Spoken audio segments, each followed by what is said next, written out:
مالک بن دینار فرماتے ہیں جب میں وہاں پہنچا تو دیکھتا ہوں کہ محمد بن ہارون مصلی پر بیٹھے کثرت سے عبادت کر رہے ہیں اور ان کے چہرے پر عبادت کے آثار نظر آ رہے ہیں اور ان کا سیدھا بازو کٹا ہوا تھا۔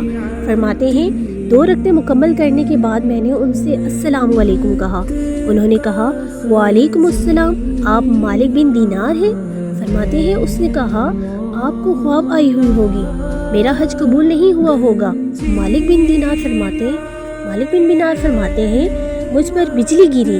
میں نے کہا لوگ آپ کی تعریف بھی بہت کر رہے ہیں تو تمہاری بصیرت بھی بہت بڑی ہے، یہ کیا ماجرا ہے؟ وہ کہنے لگے آپ نہ پوچھیں۔ یہ کہہ کر اس نے رونا شروع کر دیا اور کافی دیر تک روتا رہا۔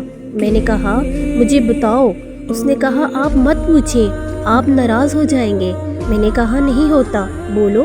کہنے لگا مجھے 24 سال ہو گئے ہیں حج کو اور یہ 24واں سال ہے میرا۔ ہر سال اللہ کا ولی بتاتا ہے جا تیرا کوئی حج قبول نہیں۔ میں نے کہا تیری غلطی کیا ہے؟ تو وہ کہنے لگا میں اپنی ماں کا نافرمان ہوں۔ میں نے کہا واقعہ کیا ہوا ہے؟ کہنے لگا حضرت اللہ نے مجھے دولت دی، مال دیا، زمین دی، میں عیاش ہو گیا۔ رمضان کا مہینہ تھا، عصر کے بعد میری ماں روزے کی تیاری کر رہی تھی۔ میں گیا، شراب پی ہوئی تھی۔